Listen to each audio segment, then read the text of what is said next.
session tonight? Yeah, just the work session. So closed, but downstairs. Pre-close that.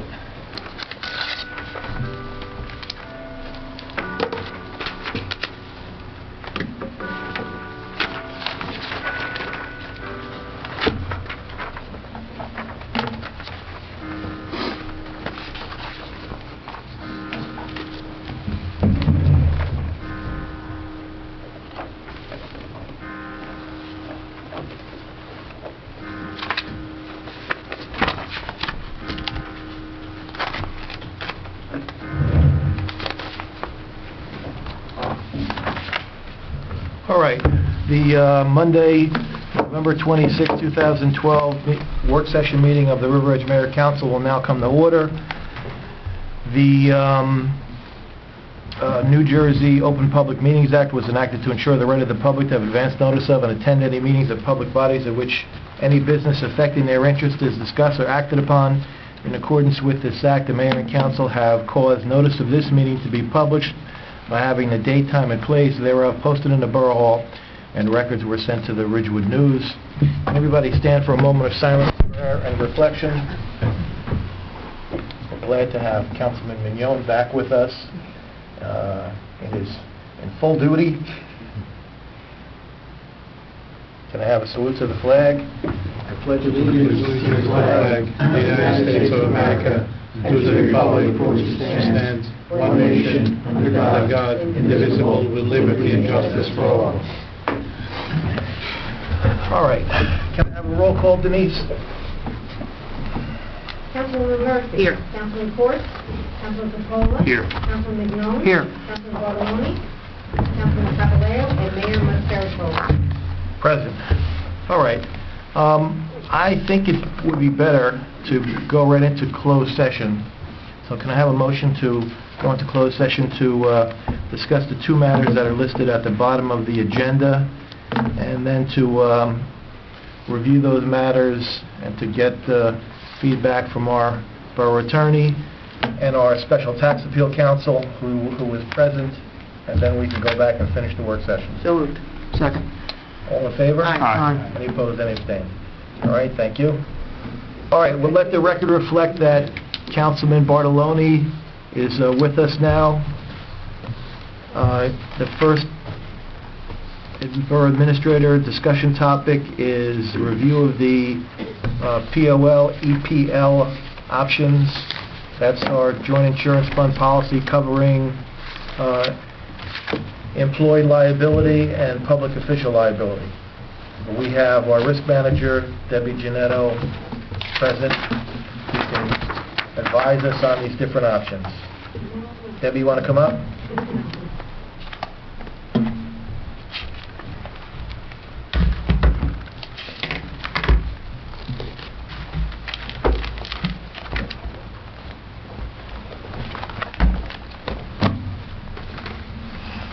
Okay.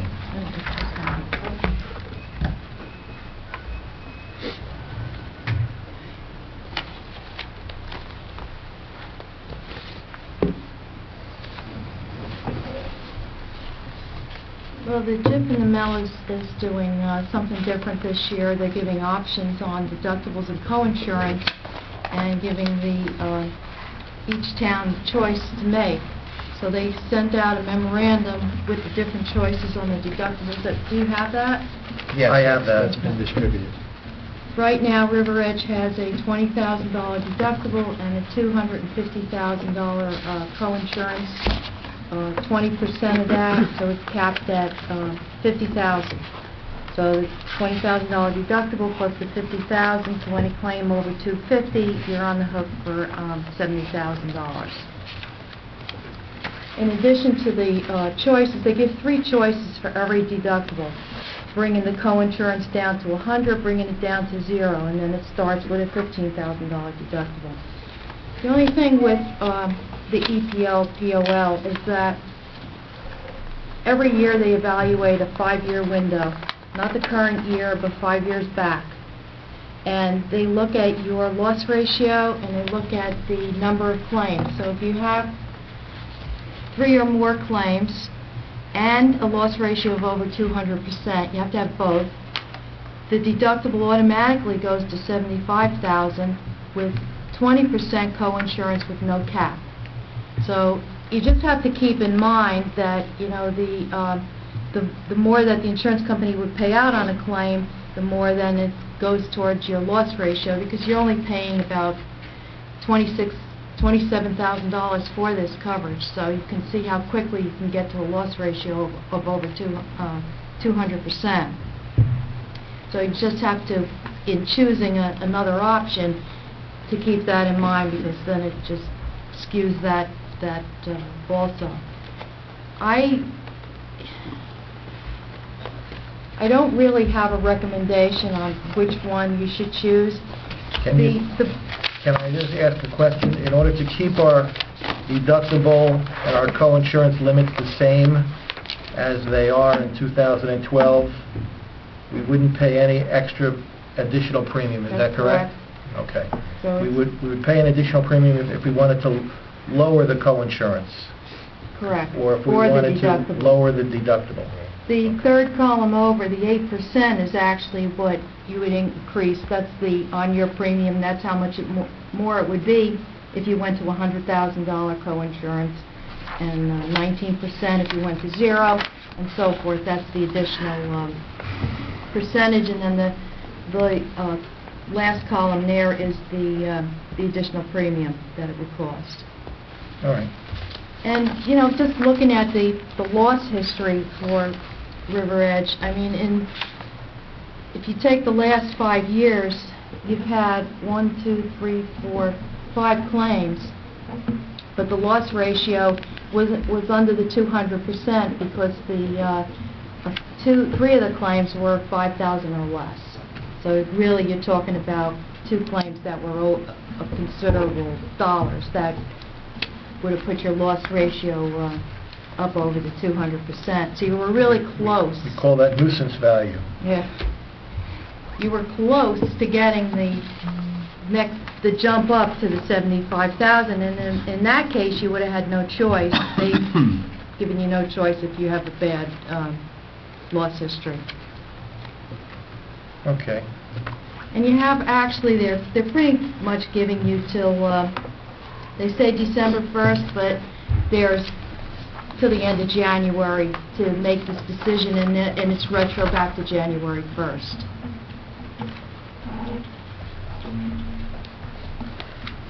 Any questions? My question to you is not whether or not you want to make a recommendation regarding lowering our deductible or our co-insurance. The question that I have is our current coverage sufficient to cover any potential or pending claims? Well, you mean the liability amount that you have? Yeah. The $5 million? It's $5 million? Yeah. Okay. It's $3 million excess of $2 million. Of course, you can increase that. And if we, so what is it, it's a $2 million base policy, and then there's an excess carrier that has a $3 million policy Yeah. on top of that? Right. And if we potentially had a $5 million claim, the most co-insurance and deductible we would pay is $70,000? Yes. Okay, all right. Okay. All right, all right. Do we have what do you usually do? Do you have an insurance committee that take a recommendation? Do you take a motion from the... We can take motion from the council. This something like this typically hasn't gone to the insurance committee. Okay. All right. I'll make a you want me to? This is the only thing we're going to talk about. Oh, okay. I'd make a motion to keep our policy limits same as they are now, with the same copay and deductible. Second. All in favor? Aye. Any opposed, any abstained? All right, thank you very much. Thank you, Deb. We'll write back. We'll file this back with the jail. Okay. I have some other stuff for you. We'll tomorrow. talk. Yeah. Okay. Thank you. Yep.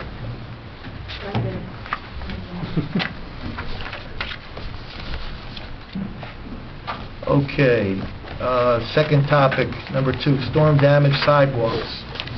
Alan, you want to begin that? Yes, Mayor, I provided another memorandum to the council tonight.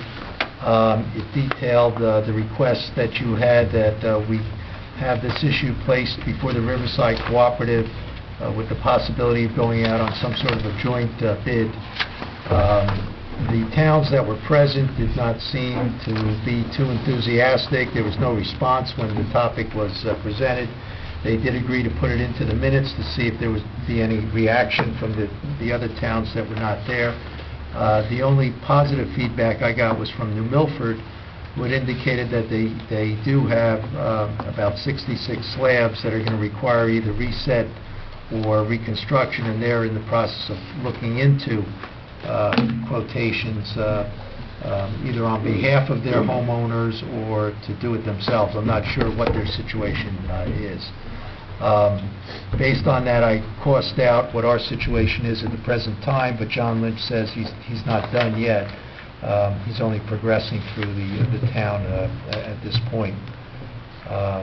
And then the last part of my memorandum is a caution to the council about creating exceptions and precedent for future situations. I've already given you a memorandum recounting some of our past practice and history in this regard. Okay, thanks for doing this legwork, Alan. Can open this for discussion. So moved. Yeah, I've done a little research myself, and it goes back between, there's many different methods that the towns have been, some towns cover the whole thing, some towns it's 50%.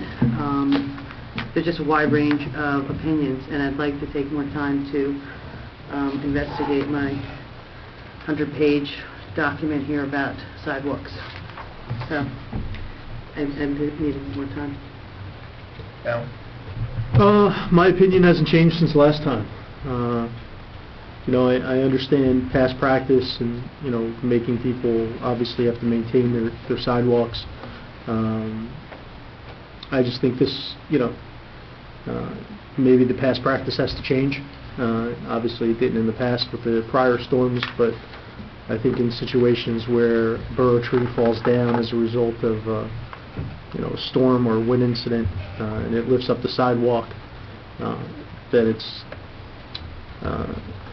that's something that should be part of our capital budget, and rather than have the individual homeowner pay for it, I recognize that it's the entire town then paying for it as it's spread over a much larger base.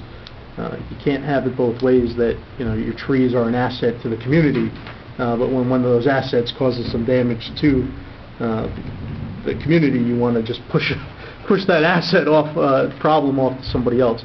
So if it's it's a problem for the community as a whole, and so it should be part of our capital budget and therefore spread out over the entire community as opposed to the individual homeowner. That's just my feeling on this. So.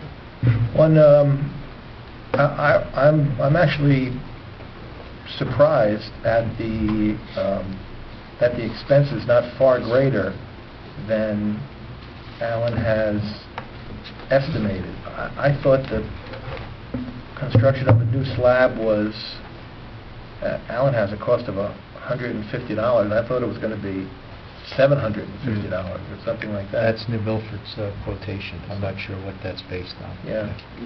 In this literature, it says they're approximately $75. What does a new slab cost? 75.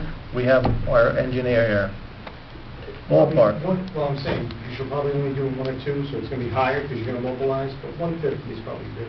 You were just doing a normal Is that like what is a slab, 4.5 feet? 4 by 5. 4 by 5? Right. Oh, by 5. So that's 20 square feet. 20 square feet. I mean, Princeton, they have a sidewalk repair program. I mean, that's something we should look into. We've done a program like that in the past. Yeah. And it's still, is it still? In the office. But I think also in these small projects, you're not going to get a contractor who's going to give a homeowner a $150 price to replace that slab. So, It's mobilization. It's- You're gonna have to either do... The numbers.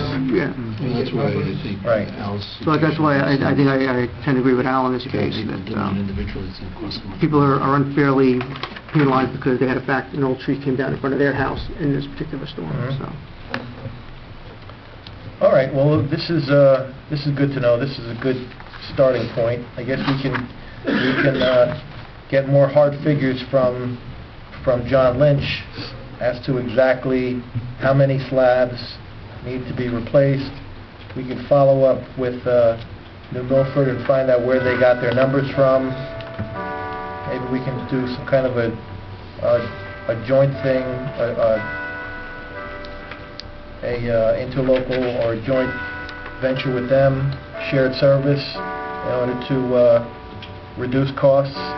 And I understand that the past practice is an issue. I understand that the homeowners that replaced their sidewalks and did not get reimbursed for other storms may be an issue in the future. I think we can cover that by limiting the borough's liability to what we pay for, like, suppose we have the $150 number.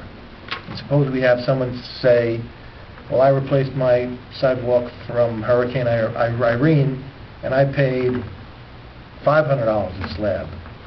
We could say, well, I'm sorry you paid that much. You know, we could have done it for $150. And that's the amount of, you know, what we can reimburse you for that, because that's the amount of our cap.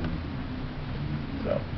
I mean, I don't know how many slabs were raised in Irene. I mean, it does, just walking around, yeah, I mean, it seems like there were a lot more in this storm than there were in Irene.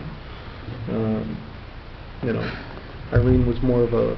There's been other windstorms, you know, I not understand. Irene, but other windstorms. I understand. I know where Alan is coming from with this. I understand completely. Alan's doing his job. He's trying to reduce the borough's liability, which he's does a good job doing. No one can fault him on that. No, I understand the ideology. We can list this again when we have other elected officials here to discuss. Yeah, absolutely. We're not going to take any action. We're not going to take any official action tonight. Well, we'll get more information. Come on, Alan, you and I have to disagree at least once. I don't think we have on That's anything fine. else. I have no problem. All right, what's the next topic on the discussion agenda? Commuter parking, Hackensack Avenue. Mayor, if I may, this is just an idea. It's actually not a new idea. It's one that has been discussed previously. It has not been completely vetted with our professionals. For instance, Rob Costa did raise the issue about it might need additional gravel to level out the lot. John Lynch, just thinking about it, said, well, I'm not sure I could plow that particular surface, but it's a concept of allowing opening up the Hackensack Avenue lot and maybe 10, 20 spaces, let people park there for a fee, as they do in the New Jersey Transit lot. If the council is interested in this, if they feel it would not infringe on your relationship with New Jersey Transit, who has a lot right next door, then the next step I would probably ask Rob Costa to let me know how many parking spaces could be, you know, put into that lot, and then provide you with some additional information. We would put it out there to our professionals to see what other comments and concerns they might have.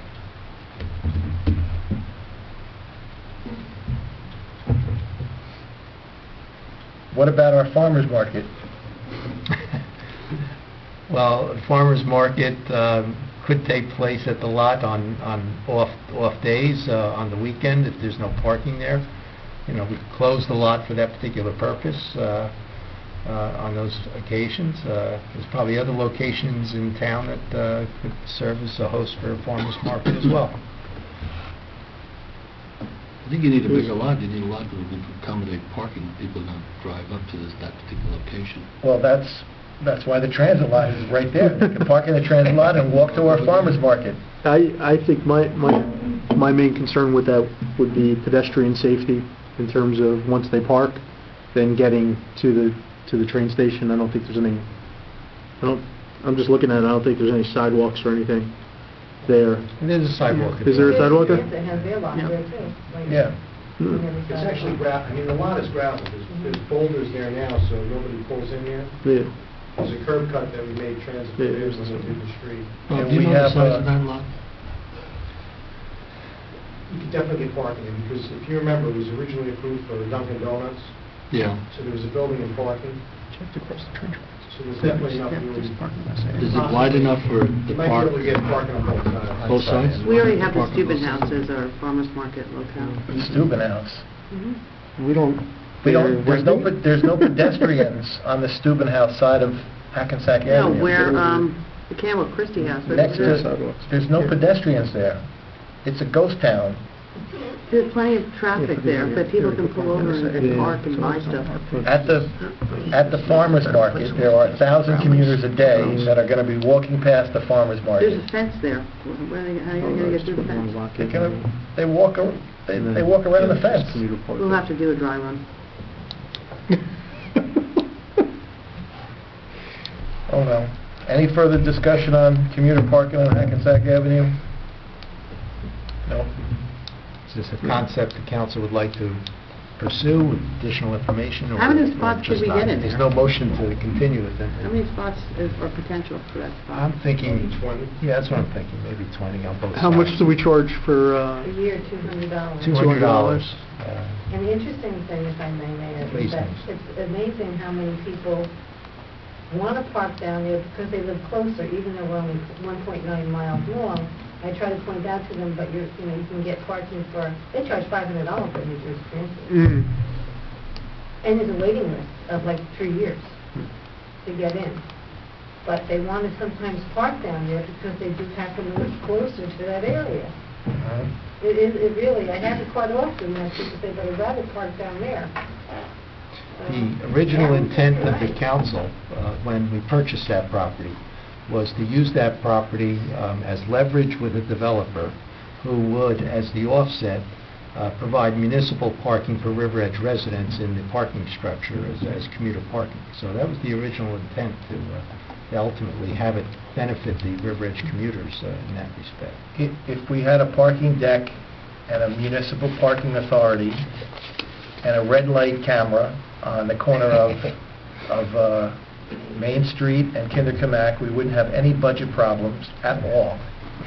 We would generate so much cash. So that's what I propose. Parking, 6-level parking deck, on that spot?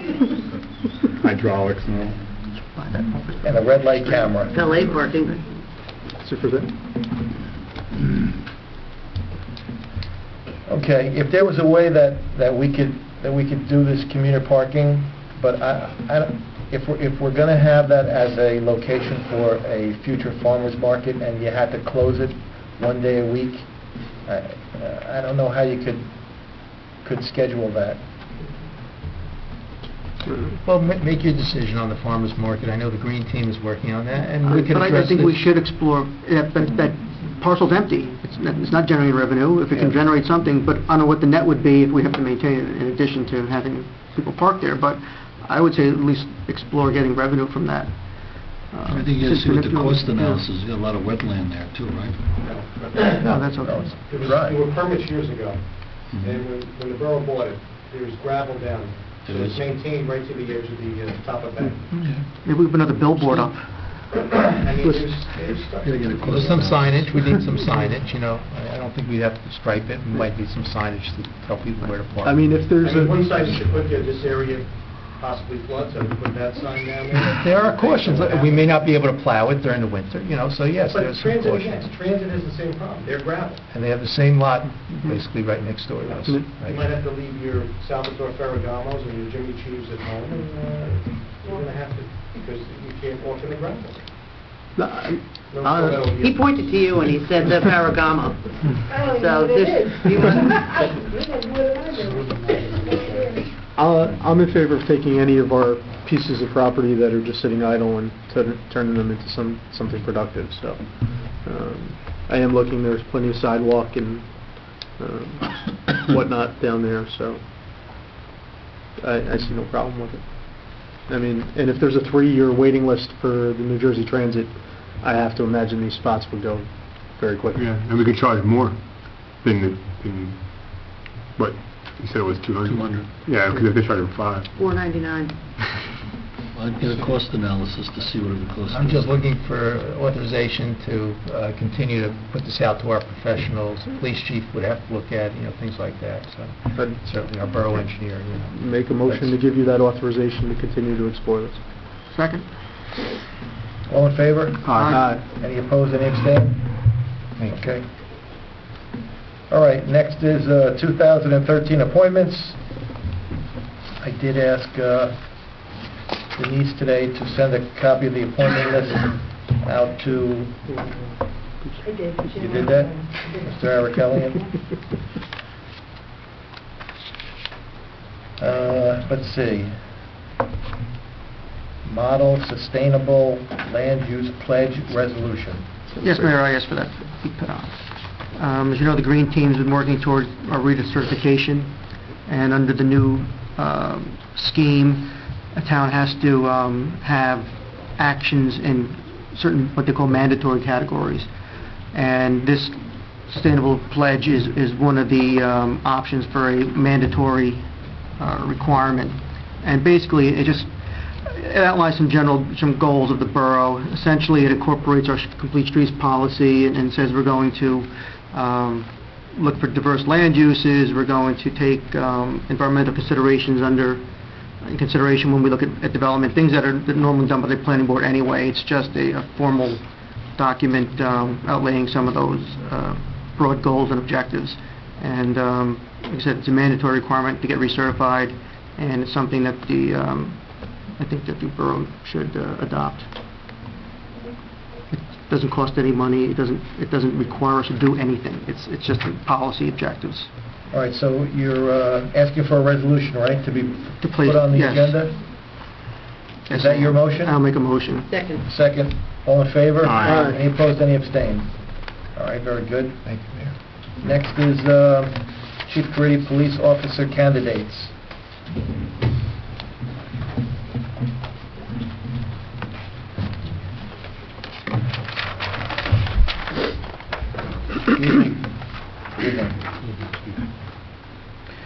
We've just recently completed a hiring process, and we're at a point now where we're waiting for an opinion from the labor attorney on one issue? yes. Okay. Additionally, I've received contract information and other factors that support that there shouldn't be any issue with that. So All right, very good. I moved ahead with that, and I was in contact with the borough's labor attorney today. So Yeah, just let them, if we have it in writing, we'll feel more secure. yes, I'm just looking a little bit past that particular position right now. That would fill a slot vacated by a recent retirement. Moving forward into 2013, our department's at a position right now where over the next year we have 7 members who are at retirement age, 1 who has already taken steps in furtherance of retirement, and at least 1 other who has stated that was in the near future, more likely in the early part of 2013. And based on our present expenditures of overtime and as well as staffing issues that we're running into, I'd like go ahead from the mayor and council to move forward with active recruiting for another 2 positions. At present, we have, as I said, the 1 officer position would be filled by the last hire, bringing us to 22 officers. But in addition to the pending retirements, I have an additional officer that's still on an extended illness that has an impact on overtime and staffing. And we're at a point now where we're more than likely going to have to go to either alternate route candidates which would be available after the January session begins. That would take approximately 6 months before those recruits are even eligible to begin working. But to wait until that point in time, we would lose a tremendous recruiting opportunity. So if I were not able to go to the various academies that are putting through alternate route classes in the early part of 2013, we may be in the same position we are now, having a very limited field of candidates available for our future hiring needs. Any comments? Any motions? Just comment-wise, we know that, when we're faced with these retirements, and if you don't act proactively, you get stuck where you're then short manpower for several months while the interview process goes on, things like that. So I think we should be proactive, give the chief his authorization to continue looking for additional candidates to replace the potential retirements. And, I know the compliment that you want to get to right now is, we have 22. Personally, I think probably the complement in the department should be about 23, 24, somewhere in that neighborhood. We've had 24 in the past. It is the number I would like to target, but what has happened over the last 30 years or so that I can account for is that we've been in a position where, while we did have 24 officers for several years, more often it was the case where we had 22 officers, would lose anywhere between 1 and 3 officers and be in the 19 to 20 range of active officers at any given time, and we were constantly behind the 8 ball, even getting back up to 22. I'd rather see us in a position where even if we had 25 on the rolls and then with the retirement went back and maintained 24 or possibly even 23, where we're between 22 and 24 officers on a regular basis rather than being between 22 and 19, because we'd be able to combat the overtime issues far greater, and as well as address a lot of enforcement needs that at present we're not able to devote appropriate manpower to. Chief, the alternate route program is still active in other counties? It's beginning again in the January class, and in Passaic, for example, and Bergen County is trying to get that on board for January as well. But it's still going on, and there are alternate route candidates who had graduated in the past before the program had been put on hiatus, and that's what's beginning again. So right now there's very few candidates out there who are certified and still waiting for employment. So if the pool is not that exciting, how are you going to advertise for new candidates? Well, we're in a position where I know that I have openings where I can actively recruit. What I've done in the past in the same or similar situation was actually go to the academies, and I've been afforded the opportunity to interview candidates while the class was in session. I wouldn't do it from the onset of the class, but rather waiting about midway through the class and then begin recruiting from the class roster itself. Additionally, there are still some candidates out there presently. We have some candidates' applications within the department from our last hiring round that we didn't interview because of more having to do with logistics and their proximity as far as their residence. But I want to exhaust that pool of candidates entirely, but then have the ability to move forward into possible alternate route candidates that would be starting class as soon as next month. Well, that's what I'm trying to find out. Where are they going to start classes next month? Passaic County Police Academy. Passaic County is going to begin an alternate route program in January. In January, and Bergen is slated to as well, but there's still some factors up there as far as who's going to be in the class, how many roles, how many positions they're going to open it up to. So there's still some factors outstanding with respect to Bergen. Passaic is set with their class. Okay. All right. So what did you say? 2? Well, you asked for 2, and I think that that's prudent. But if we had 3 retirements and starting to look that way, I would then think honestly an additional 2, because like I said, I think the number we should probably get to is about 23, That way, there's always going to be someone who's out for an extended leave. There's always going to be someone who, is possibly injured or, or recovering from some illness. That's always going to happen. And so you want to make sure that you have the manpower there, so you don't incur the overtime costs.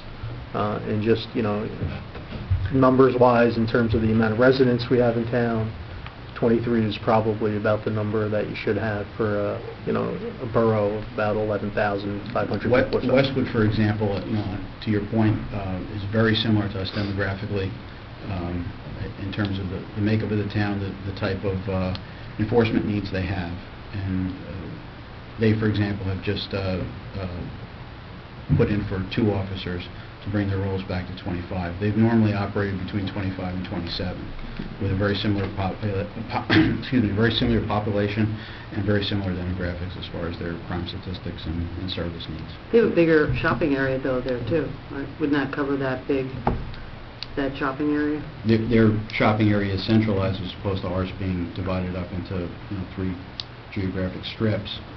But when you actually look at their types of calls for service, their ECR statistics, the conversations I've had with their police chief, Regino, up there, that's probably the most similar department that I can find in Bergen County to River Edge. Yeah, I think if you look at Oradell's force, Oradell has 3,000 or 4,000 less people than River Edge, and their police force is about the same amount as us. Normally we maintain 1 more officer than Oradell, and I do say normally because that is a number that's in flux, you're quite correct. And they have a population of about 6,500 to 6,800 to our nearly 12,000, 11,461. 11,400 as the last census. All right, my only request is that don't send us 2 candidates and have us pick 2 candidates. Send us, 5 candidates so that we can pick 2. Well, that's normally the way that it plays out. In the last several hirings, it's varied from anywhere from 1 candidate for 1 position to 5 candidates for 2 positions. So we always try and bring as many qualified candidates as we can before the council. With the retirements, obviously there's going to be promotions as well. Most of the officers that are slated for, or that are eligible for retirement, I should say, and one in particular who has advanced that process, do have ranks, so yes, it would open up... You said there's 7, right, that are eligible? Yes. Did we ever find out about the other candidate, about having to pay? Yeah, that's what we were discussing at the onset. There shouldn't be any issue with that at all. For his training? Yeah, he was under a contract provision for 1 year. Contract term expired as of October 21st, 2012. He had met his contractual obligation. I have a letter from the police chief from the former department where he served, indicating that, and I also have received today and forwarded to the labor attorney a copy of his contract. And this past pool of people, we're done with them, you know? Well, as I said, I have a few candidates left in there, but they're from a more wide-ranging area. I do want to exhaust that pool before actually opening up a new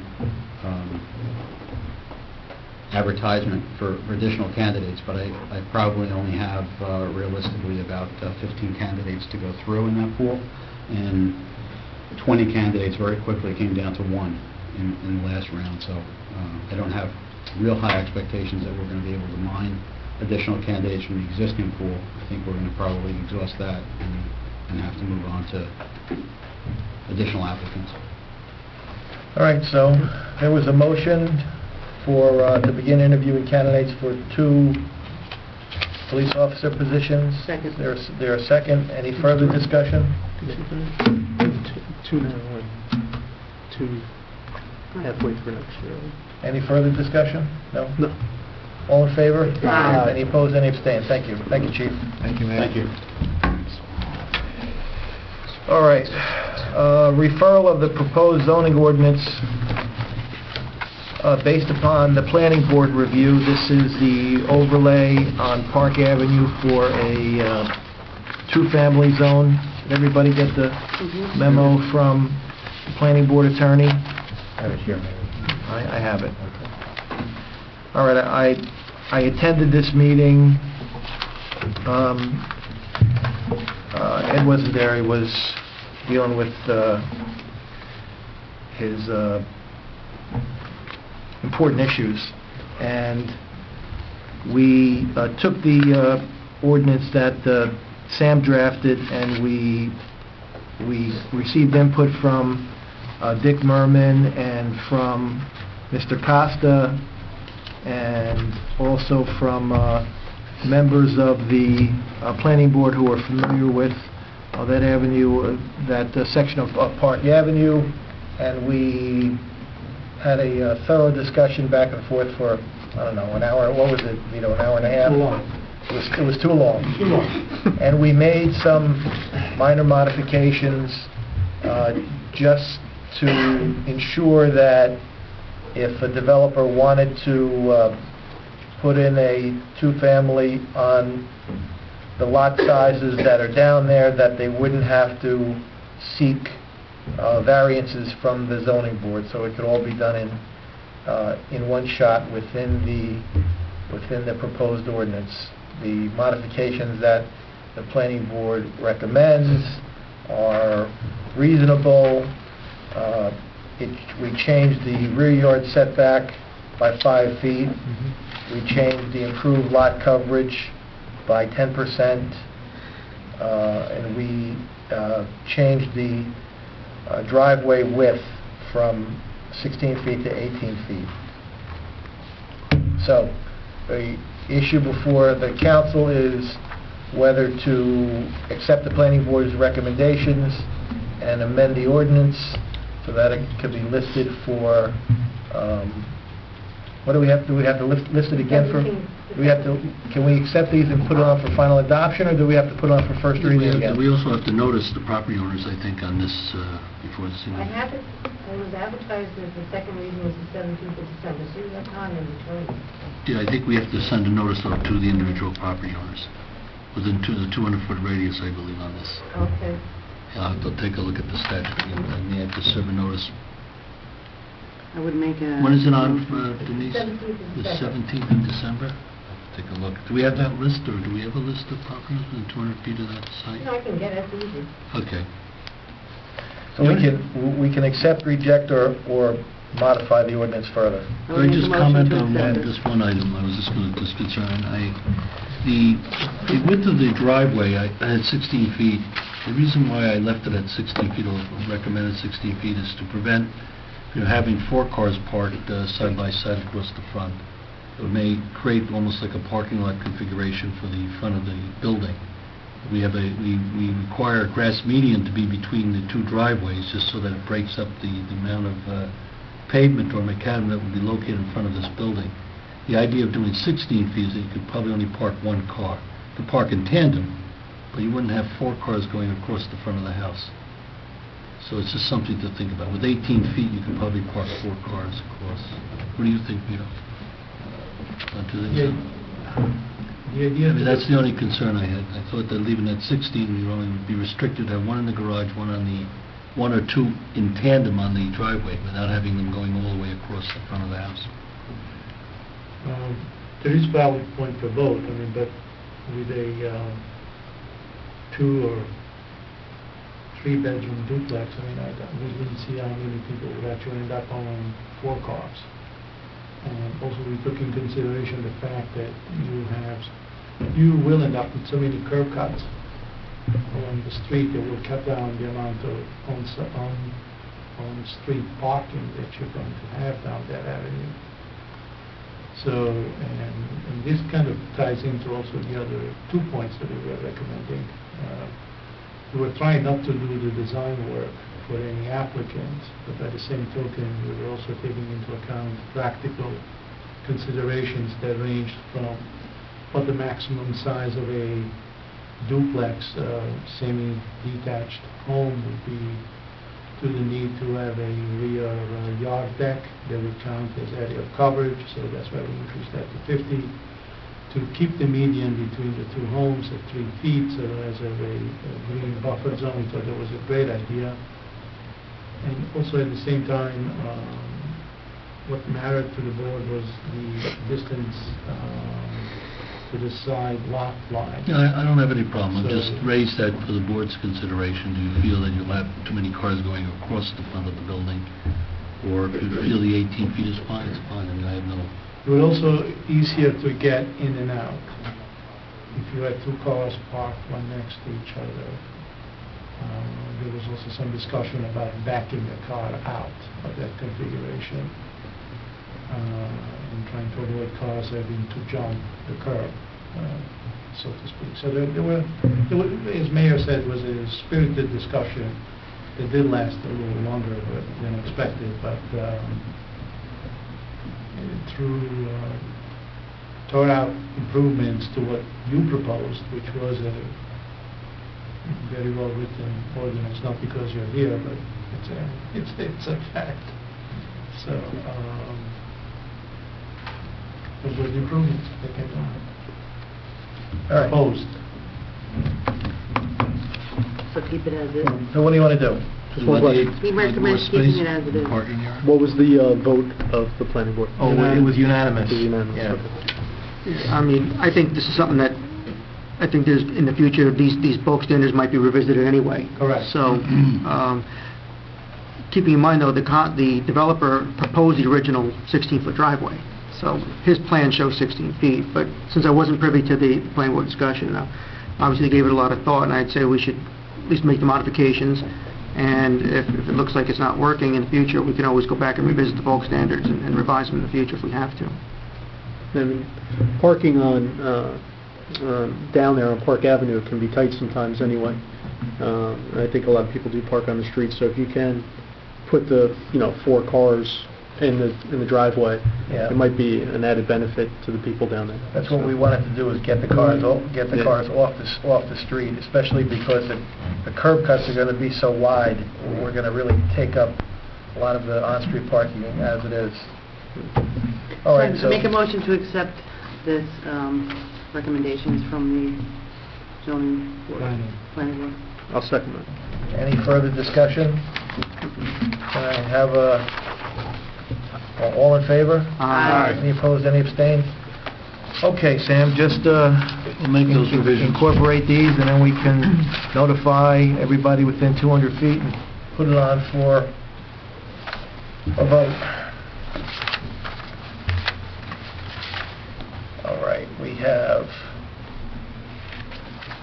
the work session consent agenda. Two matters on the consent agenda.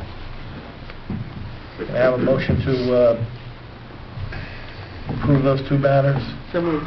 Second. All in favor? Aye. Any opposed, any abstained? Okay. Mayor, we are going to include, though, the sustainable land use pledge as part of the consent agenda also? Yes. Okay. Yeah, we voted on that separately. Yeah, that's done. Okay, we have Mr. Costa here for the review of the Voorhees stormwater bids. Maybe he can explain what all Council, these good evening. options are. The bids were taken in on November 14th. There were 2 bidders. There were, I believe, 6 contractors that actually picked up the bid, but ultimately only 2 actually bid on it. The low bid was Gatamort and Sons from Harrington Park. And to go over it very quickly, their base bid, which is to put the inlets on Voorhees, the 2 inlets, and the chambers is $43,603. The alternate number 3 would be the 2 basins on Elm, where the ponding is currently on Elm. That is $16,206. And then the design called for 2 other alternates to do some pipe work in the paper street in Oak. And those numbers came in at alternate 1 was $80,800, and alternate number 2 was $67,280. For a grand total of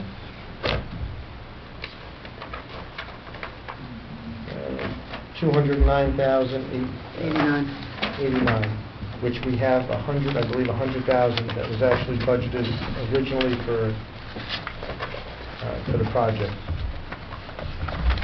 Now, when we budgeted the 100,000, we weren't looking at all these other alternates to do this. So we actually put all that in because then we went for the grant. if you recall. We weren't looking at Elm Avenue either, were we, the ponding? Yes, we were. We were? Okay. That's only 16,000. Originally, Elm Avenue was going to get thrown into the Elm Avenue resurfacing. Right. Which we still might have money left on that at the end. There still might be some money there, but I don't think, based on the last conversation, those monies couldn't be... You have to amend, you have to amend an ordinance. Right. Can you explain the alternate 1 and alternate 2?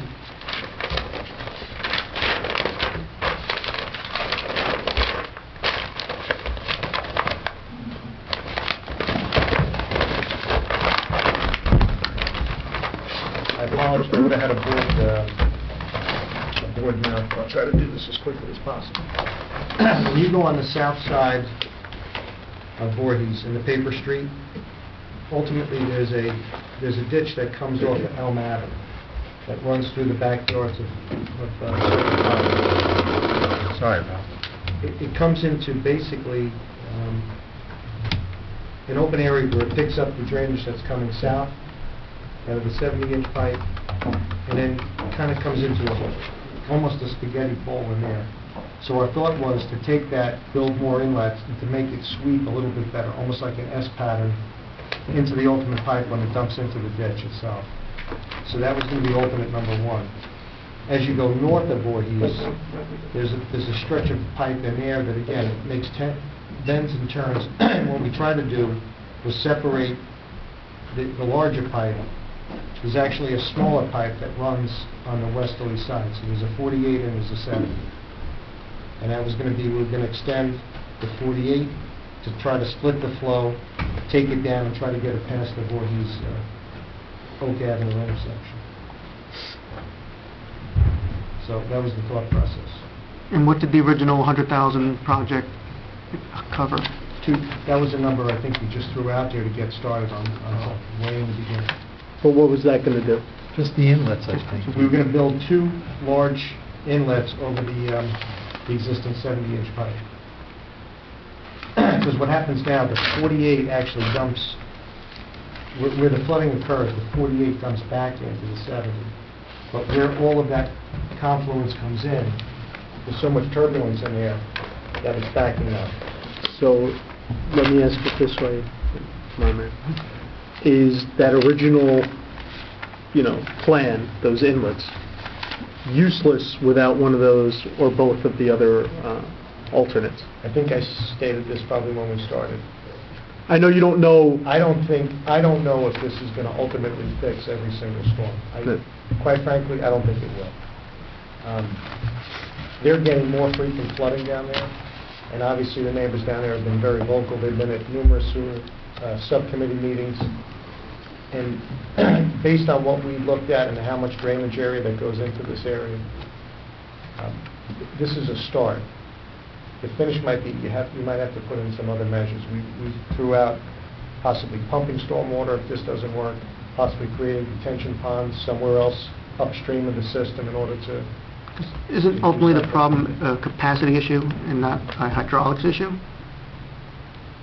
Hydraulics in terms of what you're talking about, those pipe sizes. You have 2 things going on. You possibly have capacity issue, but when they all come together, just where they all combine is actually creating turbulent flow.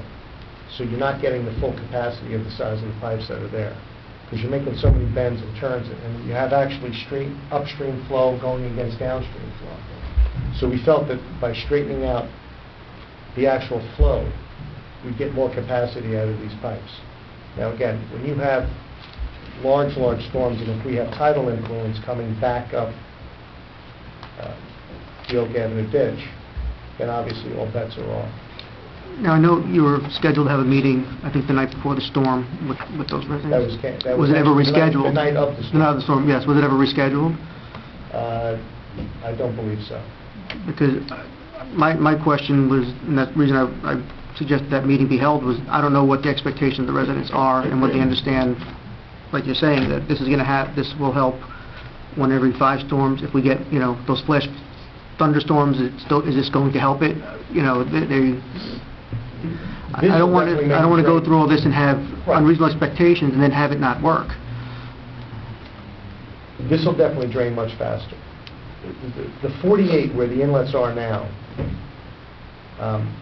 back up quickly, and that creates part of the problem. They're not tied into the larger pipe that actually runs through there. There's actually 2 pipes there in the street. They're only tied into the 48. 48 picks up Elm through the backyard through that open ditch. Then from there's another pipe that actually goes easterly and wraps around the other houses and back in and ultimately goes into the Oak Avenue ditch. But it's the way this was set up and done it's very strange.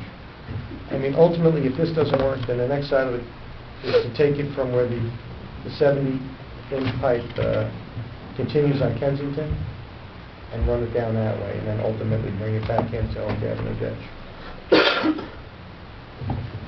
Because what it does, once it gets to Kensington, it actually makes a left and then makes a right.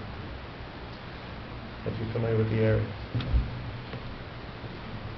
Kathleen?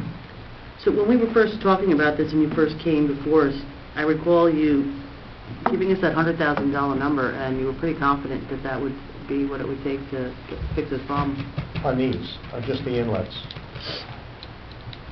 Not on the other stuff that we looked at doing. And the thought process was to go in for a grant. We threw everything into the mix.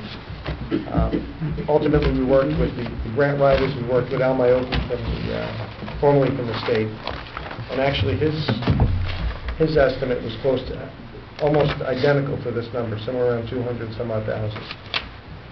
Just on this bid summary here, just out of curiosity, on some of these quantities, one company charges $1 and then the other one charges $40 for the same thing, and it goes like that up and down the whole pricing.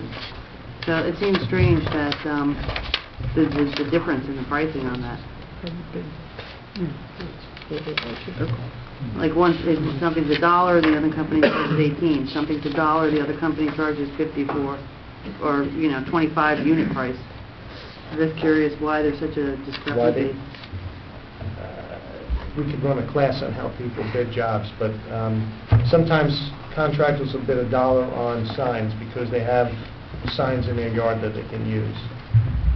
Sometimes you can test the quality or the financial wherewithal of the company. If you see them load, clearing site items, mobilization, all of a sudden that becomes a huge number because they want to get as much money as they can up front. If they're more stable, you'll see a much more balanced bid. These 2 contractors, they're both capable. I just did a project in Montana. The second bid is our emergency contractor, who's our emergency sewer contractor. The first bidder, Gattermore & Son, they just finished about a $350,000 project for me in Saddlebrook for a water main replacement. Both capable companies, both capable of doing the work. So, getting back to these bids, for $16,000, just dealing with Elm Avenue. Correct. That $16,000 bid will correct that ponding issue. Correct. 18? Not 206, if you're going to go with the Ingham I'm sorry, one thing. 18206. Depends what alternates you pick. All right, 18206, okay. And then the 43,000 will put in the new stormwater drains into the 70-inch pipe, right? Yes. All right. And then all bets are off regarding the spaghetti bowl and the turbulence and all that kind of stuff, Yes. right? It's a start. Yeah, it's a start. I mean, we have, that much money is in the budget. I spoke to the grants consultant that said that when she spoke to DOT, they said that the application had scored very high, and if they had not run out of money, they would have awarded it. They probably told that to everybody. They just ran out of money. Not you, it's me. You know what, I asked this But that's question the what other day. We grants- actually had a meeting the other day, and I asked this question. With all of the damage that has taken place with the storm, as far as state aid money and local aid, I don't know, maybe you would know. I'm just curious how much money is really going to be out there for us to do this stuff in the future. Because I think there's a tremendous amount of money being spent that they're just starting to possibly get a handle on now, what their costs are. Okay. As it pertains to the state, you're saying? Yes. Yeah, I heard the number was like 38 billion Yeah, I think it's a huge... just for I Sandy think you're just starting to construction scratch the alone. surface where, how much damage this really created. And Yeah. then, if the state budget is off by millions, and now you add, you have less revenue and you have a lot more spending on the opposite side. Mayor, is there a motion for the base bid and alternate number 3? My question is, I heard alternate 1 is 80,000, alternate 2 is 60,000. I didn't hear alternate 3. $18,000. $18,000. Oh, $206. Alternate 3 is Elm. Is Elm, okay. again, my concern with doing that is, will those inlets provide any relief in and of themselves without doing the other part? And They'll drain it faster. There's no question about that. Right now, there's one inlet out there that actually floods, and if that inlet becomes clogged, leaves... Again, is it the inlet, or is it the capacity in the spaghetti bowl, or is it the downstream capacity which is causing the surcharge? We went in the larger pipe, and there's really no evidence of that surcharge. Now, I don't have a crystal ball. Does that mean it will never do it in the future? I don't know. So, for whatever reason, it appears that the 48 is backing up. There's definitely evidence of surcharge in there. So But the it 48, that's alternate 2? No, the 48 is to put the two inlets right over, The two- directly yes, over the larger But pipe. that part on the north, was that the other, what would be, Alternate 2 would be to relieve some of the pressure on the larger pipe and run the 48 directly through. So now you have the 48 and the 70 in concert, parallel pipes running. Right now you have pipe coming down Oak, then it splits, it goes left, then it goes right, then it continues down, then south of Voorhees, it actually picks up from Elm, the open ditch. Then there's like a relief point that goes around the houses that doesn't work.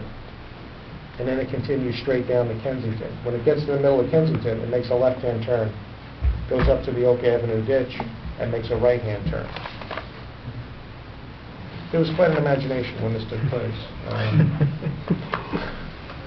This is But what I guess you work Rube around- Goldberg must have Well, invented this. you know what it is? They followed the old stream that was there, and they piped it.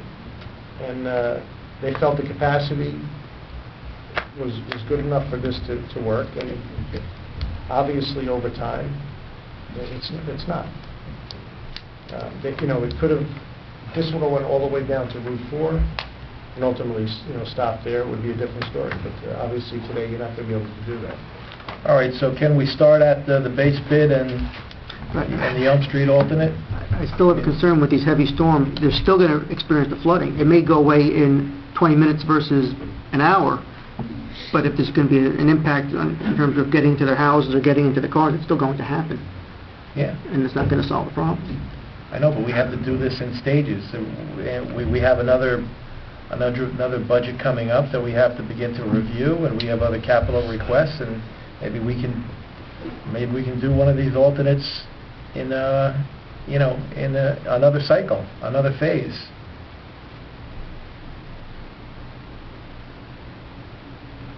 So Ed,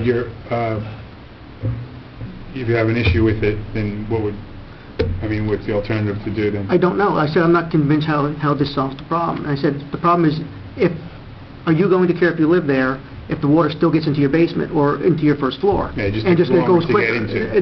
That's the question. If that's the case, I don't know if that's going to be an acceptable solution to people there if that's what they're expecting.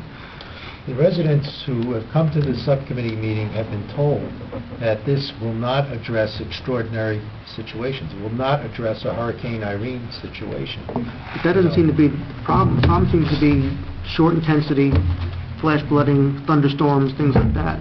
It's not long prolonged rains, which seem to be the problem. The storm that precipitated this whole thing was just a freak Like a flash flood? thunderstorm. I mean, it wasn't a major... Irene, I don't think they got They didn't. flooding. No, I mean, not like with that freak storm. This one, yeah. It was just a storm. But again, that storm probably dropped 2-3 inches of rain in a very short duration. That's really the intensity of a 100-year storm. So technically, if you have 2 inches of rain in 60 minutes, it's a 25-year storm. Which, what does that mean? Yes, 14 different people get 14 different answers. What that means We seem to have a lot of statistically, that you 100-year, have that 1,000-year many You're going to storms have every to year. hedge your bet. These storms are going to not become... Well, it's a 4% chance. One, statistically, people are looking at it now saying the chances of it occurring in any one year are greater than the odds of 1 in 100. And that's really what it comes down to. It doesn't say it's going to happen every 100 years. It's the chance of occurrence. Right. So, based on where we've been in the last year and a half, I think the bets are off the table. I think the occurrence is happening more and more. And, if you listen to some of the experts that are coming out now, everybody now is saying, I told you so. And not only did I tell you so, it's going to get a lot worse. Here's my question. Can we do alternate 1 or 2 in the future without wasting the money that No. that we would spend on the base bid or Elm This Street? is all phased, It's all phased. all phased.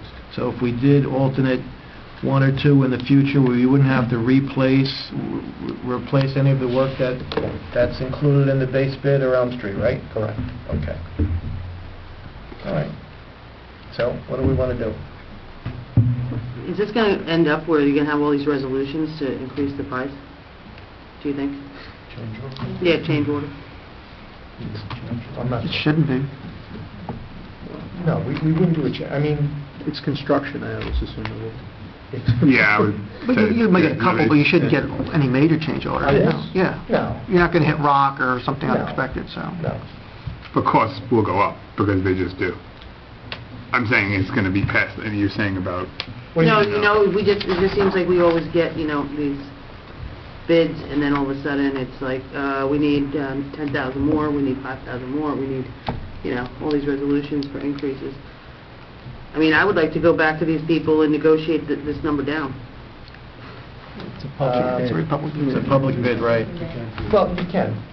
You can. We have 100,000 budgeted. It came in over the 100,000. You can do a few things. You can reject it outright, or you can rebid it again. You could sit down with these 2 contractors if you wanted to negotiate prices on all of the above, couldn't you? You'd have to reject We have to rebid it. No, we bid it again. Our 100,000, we never, I don't think we anticipated these 4 alternates. That wasn't what the 100,000 was based on, so we can't say that the project, the 100,000 is what the project cost was, No, I mean, why not being able to negotiate that? because we bid it. You have to bid it twice. He's just telling us I don't know how you have a publicly bid bid and it and reject it. Yeah, you have to reject. Mhm. We get Root to pay canal. 3 times before you can do that. We would have to reject it. And what he's saying is the cost for the alternate is less than what he said it was going to be. For the base bid is less than what, Yeah. so we don't have a reason to reject it based on that. So then we go with the base bid and alternate 3, I guess what the mayor's saying. Let's do that. But that would be then, in Ganamore would be the low bidder then. Yeah, it's either that or go with alternate 1. I'm not sure. Did you award alternate 1 and not the base, Alan? I don't believe so. You'd have to award the base. So when I start the ball rolling, and like you just said, we're not going to be negating, we're not going to be losing out if once we establish and build, we don't... What you build, you won't have to rip apart. Right, so we build on top of it. It's not going to be a loss for us. Right, let's do the base and alternate 3, and then... I just have one more other question. Okay. You just did a project with them, this Igna Morte and Son, in Saddlebrook for $350, you said. What was the original price of that job? It actually came in below budget. What was the budget? Now you're going to test my memory. It was right in there. It was maybe they came in 7,000 or 8,000 below it. I can get you all the paperwork. And they did it on schedule? They did? Yeah. No, I think they've done work for us Yeah, in the very- past. yeah, reputable. They're reputable, and they're no screaming matches. I could give you other contractors where, we normally start the job with rolling around the middle of the street. This isn't one of them. Okay, so they came in under budget, that's nice, thank you. Okay, do we have a motion? So move. Second. That's to award the base Base bid bid and alternate three. alternate three. And then there's a motion and a second. Yep. All in favor? Aye. Opposed, any abstained? Okay, good. Thank you, Mayor. Now, this is work we could do now, if that's... Yes, let's get it done. Okay. While I have you here, Mr. Costa, how is my crosswalk coming along on Kinderkamak in Maine? You said it was just a little paint Kinderkamak. in Maine. I mean, I'm sorry. Up there. Yeah, no. Meaning up by Lincoln. Maine, and no, not by Lincoln. Maine and the ramp to Route 4. Oh, on that side. The By Lincoln. the crosswalk from, Crosswalk. yeah. Yeah, and actually, it's on the plans for the Hopland Cruise. Hmm. It is there. And as I stated, we had a conversation... Just a little paint. It's just a little paint, you were telling me. It is just a little paint. You have to do the ramp. The ramp is there. No, but it's got to be a compliant ramp, which we spoke to Gary Askew. Wasn't it a compliant ramp when it was built? No. What do you mean, no? It's not... under It's the- not compliant now. Under the guidelines. Wasn't it compliant when it was built? Once you go out and stripe that roadway, it has to be a compliant ramp. Why did we put a handicap ramp in a spot where there was no crosswalk? That I can't answer. Just That so- probably predates me. So people can just jaywalk? Adrenaline rush, to try to get across. Feeling lucky. Why would we put a handicap But ramp at a it's- place where there's no Is it the intersection? crosswalk? No, it's at the intersection. And we can't just paint a crosswalk there? You can, yes. Okay. It's a county road. Speaking to the county, I actually spoke to the assistant county engineer. As long as the ramp is compliant, you can do it. So the question is, if you give me the money, we'll do the ramp and stripe it. Is it the, Or... We already have a ramp. but is it the We have a landing area, ramp Rob, or is it, Yes, is the it, landing area. so it has to be reconstructed? Or Hopland Cruise, it's part of their plans to do that work. Who knows when Husband Cruise is ever going to get done? I just want people to be safely to walk across Main Street to get to the bus shelter. That's on that little island there. Don't look at me for money. No, I don't know why. I don't know why we need to redo the ramps that are already there. At one point they must have been compliant. We're not touching the ramp. We're only putting in a crosswalk that should have been there. Mayor, I understand. If you want, I will send an email tomorrow morning to Gary Astley's, have us meet him there. If he says go, it's their roadway. We don't control their roadway, so we have to adhere to their rules and regs. Can you set up a meeting, because I'd like to speak to Yes. him regarding the speed limits on Kinderkamak Road. Well, that he was willing to do, to lower. All right, but we need something in writing that... It would start here under a resolution. We already did that. Gary, when I spoke to Gary, he said that the county would do the requisite studies. We would have to request that the county do Right. so. Yeah, but again, I know you spoke to him, I spoke to him, and he said, no problem. Basically, he said to me, no problem. We've done it in Oradell, we've loaded there. I don't know if... No, I think you better stop, Rob. What's that? I don't know that Gary's prepared to speak for Oradell. No, Kinderkamak Road. It was lowered there to 25 miles an hour. I don't know that the Yeah. county had... Correct. You're implying that he had something to do with that, and I don't know if that's the case. Why don't you let Mr. Astley speak for himself? Set up the meeting, let him speak for himself, and he'll address the Oradell situation. Okay, I know the conversation I had with Mr. Askelis, and he said he had no problem in River Edge reducing that speed limit. Now, unless you had a different conversation. I had another conversation with him. So he does not. He does not No, want to lower it. he's very No, happy but to he's- undertake but a he- study in River Yes, Edge. that's what he told me too. Okay. And then the final thing was that we want to make these, we want to in having a safe, complete streets policy, we want to have all of these pedestrian improvements in place, and we are really in the dark without a street map, a borough street map, that shows where the existing signals and crosswalks and stop signs are. Okay. Do you have the map digitized in your system? Yeah, we have tax maps that are on AutoCAD. We have sewer maps that are on AutoCAD that show all the sewers, all the hydrants. So can you give us a... We don't show crosswalks. I mean, we wouldn't have that on. No, I know, but maybe you could take one of your overlays and give us a price or an estimate for one of your field guys to go around and mark all of the pedestrian signals and signs and everything on the overlay, so that you can produce such a map, so that our traffic and safety committee, when we're discussing where to put pedestrian stanchions and where to put crosswalks, we can look at a map. Because when you can't do that by looking at the tax map or the sewer map, or we need a complete streets map. Okay. I don't think we have aerials. I don't think we ever, that might be an easy thing to get, if we can get some stock aerial photography. So. All right, I'll work on that tomorrow morning. Okay. All right. Thanks. Thank you. Any questions for Mr. Costa before he leaves? No. All right, thank you, Rob. Okay, good night.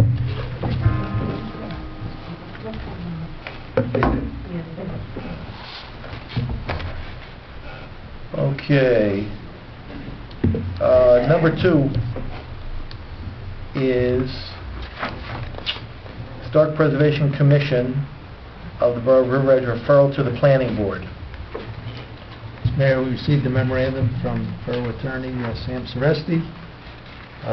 Sam, if you would like to address this, I believe it would have to go to the Planning Board. That is correct. There is a provision under the ordinance that refers it over to the planning board. I forgot how many days they have on it. It's in the ordinance, but what had happened is that the Historic Preservation Commission met. They recommended that the 2 properties be incorporated into our landmark designation. What has to happen at this stage has to be referred to the planning board for their referral and recommendation, and then it's up to the mayor and council whether they want to adopt these 2 landmark designations and incorporate them in our ordinance. Our ordinance currently contains probably about 10 or 11 landmark designations. Currently, this would add these 2 to that ordinance. Are these private homes? Yes, they are. Are the homeowners in agreement with that I happening? don't think so. No. I think for the most part, most homeowners are not. It's a difficult situation because I think most people feel that it will impair their ability to market and sell their home. Well, they'll be able to do changes and... Well, like the exterior of the house, I mean, the ordinance is pretty well drafted, and you cannot alter the exterior of the home. In other words, if you want to add additions and so forth, you can do that. The front, they do not allow you to really modify. If you do, you have to come before them for the modifications, so that, for example, if you wish to change the wood planking to a hardy plank, which is a composite material which mimics or looks like regular wood planking, you can do things of that sort. You know what I mean? So the homeowner doesn't have any rights, though, in what happens? Well, there's an appeal process. Too, before the mayor and council. So, I mean, they can come before the mayor and council on some of these issues with this disagreement. For example, even in this particular instance, they can file a protest to the designation and come before the mayor and council for an alternate disposition.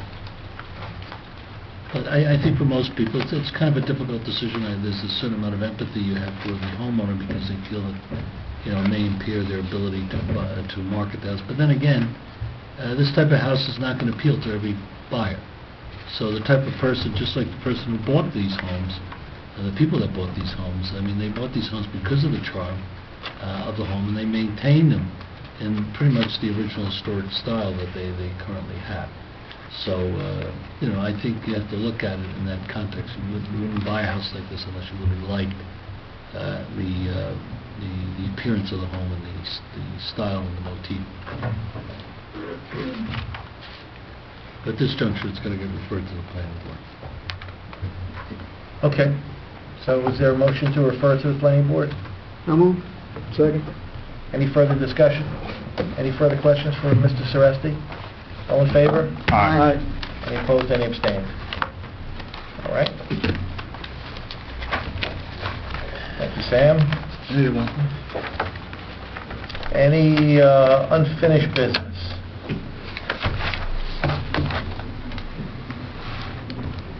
Kathleen? I was wondering, I was going to ask Alan, have we heard back from Dakotas about the conversation they might have had with... No, Do we know if they had a meeting? don't know. Any news on bus stops? On bus shelters? I sent off another email to the county representative asking for a status report, and he hasn't responded to me. That's in the file. And then with our generator, any report on that from anybody that would know about that? Yeah, Mr. Del Percio will be providing us with, I believe, the change order request tomorrow, but due to his illness, I'm not sure whether he'll be able to come before you on December 3rd for the change order explanation. So we'll be looking at that. And anything regarding Now Atkins on Kindermack? Is that just at a standstill? No I movement? haven't heard anything more. I mean, I've had some conversations with Tom Barrett, you know, in terms of going forward, but I never really got a direct answer why they haven't moved forward. The owner of the property is not a developer. He's a finance person who happened to purchase an interest in the property with an individual that would develop property. So I think that's probably part of the reason why it hasn't gone forward. Well, they separated, the partners, didn't They did, but apparently I think the person who appeared, Michael Crooks, who appeared before us on several occasions, has not been able to formulate, I think, a plan with a partner with a developer to go forward and build the project. So, I mean, if you want me to try to get an update, at one point they wanted to come back before the mayor and council, which I didn't know what that was about, and I wouldn't do it unless I knew why they want to come back, and I never heard again from Mr. Barrett. What about the stanchions? Any news about the stanchions? Yeah, the chief is here. Chief is here. Be able to report on that. Work orders are all in place, it's just a question of the DPW actually putting them, installing the stanchions themselves. We were in touch with the DPW as recently as last week, and there's nothing standing in the way of the installation of them. There's time to actually install. Once the DPW gets done with the leaves, they'll put the stanchions up. Yep, thank you. Okay. I'm sorry. I just would like to get updates on Howard L's petition before regarding Riverdale. Right. Where we're at, it's been a while, so. Maybe you could reach out to our special counsel on that matter. Any other unfinished business? No, it's that's it. I would like an update, Alan, if you can, from Green Acres on our submission for the Green Acres funding on the Cherry Hill Park. I know you sent a follow-up, you sent a letter, then you sent a follow-up letter. I sent 2 letters. I'm going to have to call and see if I can get her on the phone. Okay. Let's see, any more unfinished business? Any new business? Kathleen? I just have 2 announcements to make. The PBA is collecting a toy drive, so if anyone has any new toys, it's down at the police station, and you can bring it there till December 17th. And I also have an announcement about a senior freeze program. The deadline is December 14th to apply for a property tax credit. So I'd like to make everyone aware about this senior program. That's it. All right. Any other new business? Okay. What else do we have? Open it Open to the public. Can I have a motion to open the meeting to the public? So moved. Second. All in favor? Aye. All right, is there any member of the public who wishes to make a statement, ask a question, or be heard regarding any business affecting their interest?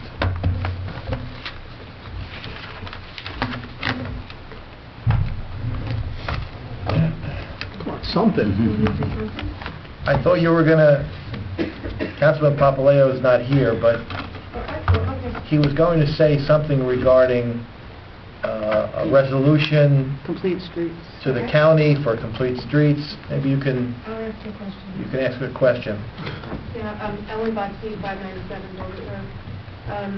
I was hoping the mayor and council would request of Bergen County to adopt a complete streets ordinance, since Kindercamack starts in River Edge and Kindercamack to County Road. I think it would help the borough's efforts to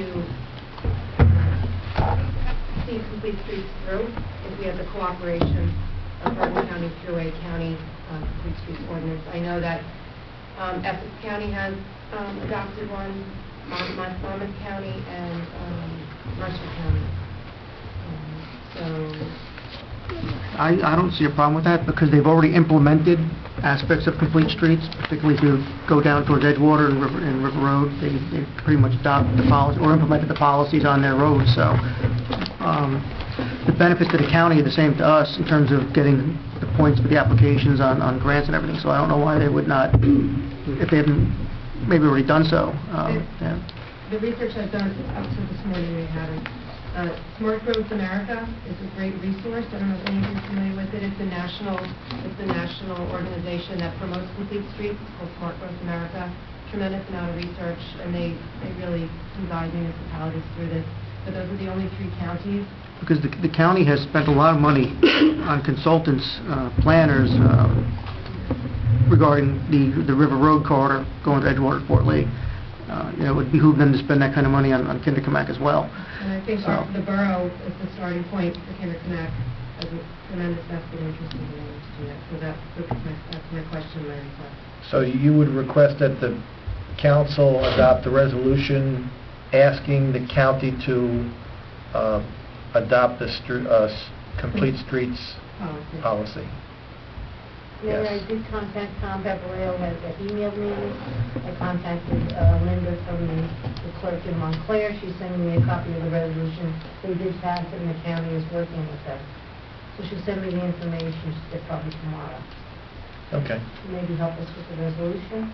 Has anybody spoken with anybody in the county planning department to see if this was something they've ever entertained, or? I haven't. I did call Rutgers Cooperative Extension, because in New York State, Cornell Cooperative Extension has worked with municipalities throughout New York State to do workshops, help them survey their areas, to help them to comply with complete streets. So I did reach out to Rutgers Cooperative Extension, and I'm waiting to hear back Because from them. there's a couple people I know in the county planning office too that I can call and just see if this was something that's even been entertained, or if it has, maybe it's been entertained or rejected for some reason, so.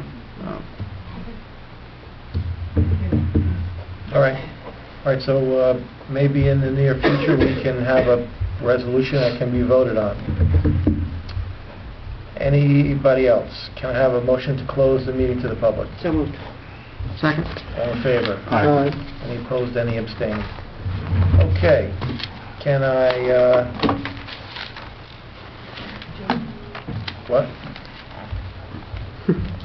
There's no, nothing else after that. There's nothing else, right? Motion adjourned. Only, we don't even do council comments tonight, right? It's just a work session. So, can I have a motion to adjourn? So moved. Second? All in favor? Aye. Thank you. Short meeting next time. I'll be home in an hour. Yeah, that's what I thought. I had a self-imposed curfew by 9. Yeah.